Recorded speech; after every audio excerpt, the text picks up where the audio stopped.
ये कहानी बहुत पहले की है। किसी नगर में एक व्यक्ति रहा करता था जिसका इस संसार से मन भर चुका था, जो इस संसार की मोह माया को त्याग देना चाहता था। उसने एक दिन यह फैसला किया कि वह इस संसार की हर एक मोह माया को त्याग देगा। उसने अपना मन बना लिया था। उस व्यक्ति ने सन्यासियों का जीवन देखा था और उसने अब यह तय कर लिया था कि वह अब एक सन्यासी बनेगा। वह तुरंत अपने घर से निकलकर पास में रह रहे एक बौद्ध भिक्षुक के पास जाता है और उनसे कहता है कि मुझे एक सन्यासी जीवन जीना है।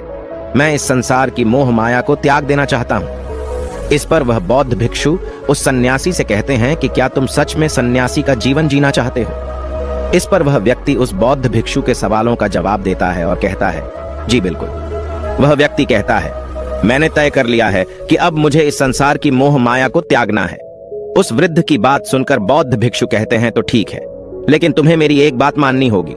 इस पर वह व्यक्ति कहता है कि मैं आपकी सारी बात मानने को तैयार हूं। इस पर वह बौद्ध भिक्षु उस व्यक्ति से कहते हैं कि आज के बाद तुम मुझसे कभी नहीं मिलोगे। जब मुझे जरूरत होगी तब तुम्हें खुद ही बुला लूंगा। हमारे आश्रम में 1000 सन्यासी रहते हैं। तुम्हें उन्हीं की तरह रहना है और उन्हीं की तरह खाना है, उन्हीं की तरह वस्त्र पहनना होगा और ठीक वैसा ही जीवन जीना होगा जैसे कि वे सब जी रहे हैं। इस पर वह व्यक्ति कहता है कि ठीक है गुरुवर, मैं तैयार हूं। इतना कहकर वह व्यक्ति उस बौद्ध भिक्षु को प्रणाम करता है और वहां से आश्रम की ओर चला जाता है। आश्रम में जाने के बाद उसे एक कमरा मिलता है। वहां जाकर चुपचाप बैठ जाता है। आश्रम में रहने वाले सभी लोग उसे चावल कूटने का काम दे देते हैं। वह व्यक्ति उन 1000 सन्यासियों के लिए हर रोज चावल कूटने का काम करने लगा। इसी तरह उसका जीवन व्यतीत होने लगा। उसे लगता था कि जब गुरुजी को उसकी जरूरत होगी तब वह उसे बुला लेंगे। इसी इंतजार में वह व्यक्ति वहां रहने लग जाता है।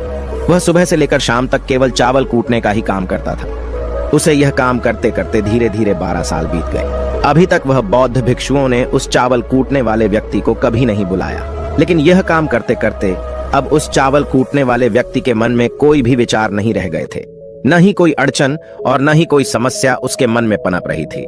12 सालों के बाद वह बौद्ध भिक्षु कब बूढ़े हो चुके थे। उन्हें लग चुका था कि अब उनका अंतिम समय आ चुका है और उन्हें अपना एक उत्तराधिकारी चुनना होगा।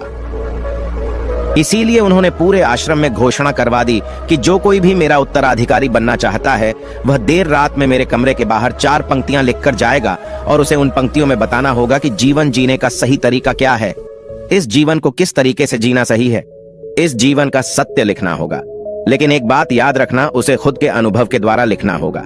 किताब में कही हुई बातों को नहीं लिखना होगा या कहीं से नकल मारकर नहीं लिखना है। जो भी यह बताने में सफल हो जाएगा वही मेरा उत्तराधिकारी होगा।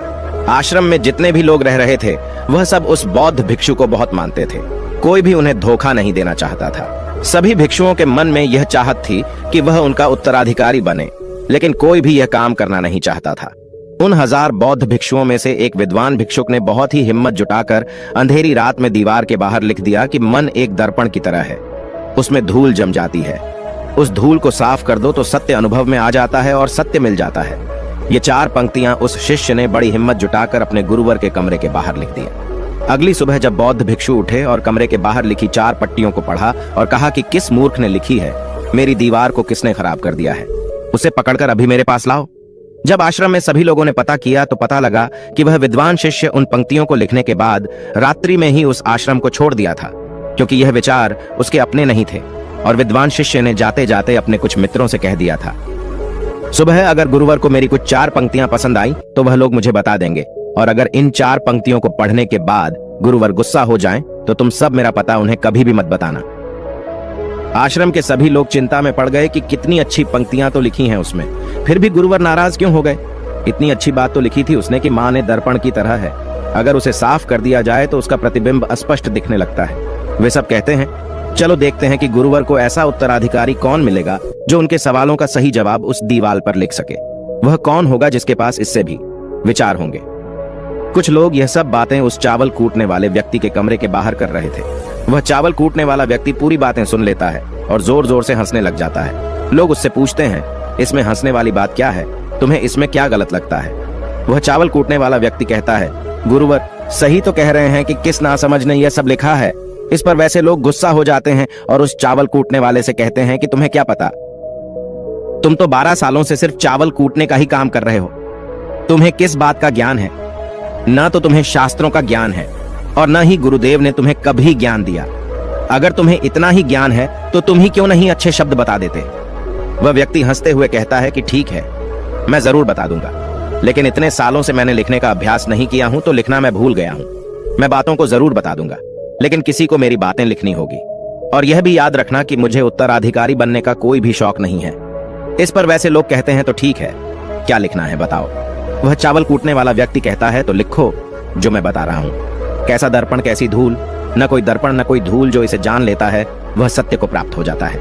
यह बात उस गुरुदेव के कानों में पड़ जाती है। आधी रात को वह गुरुदेव उस चावल कूटने वाले व्यक्ति के पास आते हैं और उससे कहते हैं कि तुम यहां से चले जाओ, वरना यहां पर रहने वाले आश्रम के सभी 1000 लोग तुम्हें छोड़ेंगे नहीं।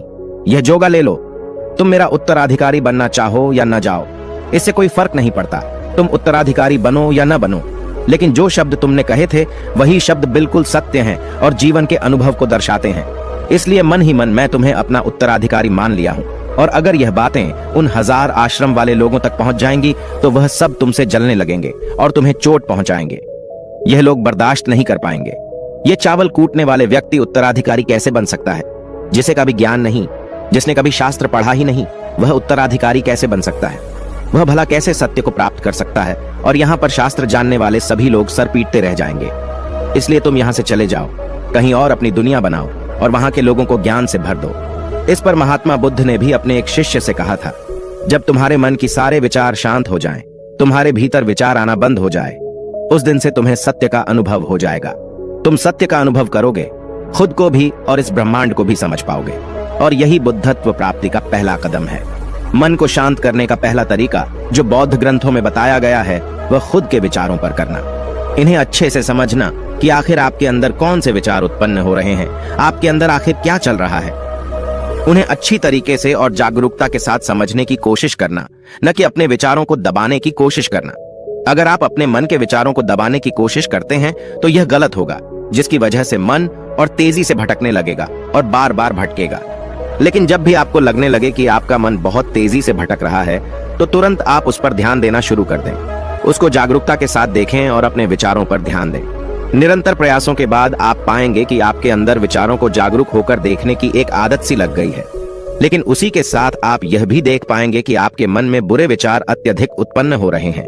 आपके मन में जो भी विचार उत्पन्न हो रहे हैं वह सकारात्मक भी हो सकते हैं और नकारात्मक भी। उनसे आपको कोई भी छेड़खानी नहीं करनी है, बस आपको अपने प्रयास पर काम करते रहना है। लेकिन यह अभ्यास आप लगातार करते रहे हैं तो एक समय आने के बाद आप अपने विचारों को नियंत्रित करने में सफल हो जाएंगे और उसे रोक भी सकते हैं। तब जाकर आपको असली शांति और सुकून की प्राप्ति हो जाएगी। तब आपको किसी भी प्रकार की चिंता नहीं सताएगी, क्योंकि आप खुद पर विजय प्राप्त कर लिए हैं। आप अपने विचारों को नियंत्रित कर सकते हैं। दोस्तों, इस वीडियो में बने रहने के लिए सच्चे दिल से आपका बहुत बहुत आभार।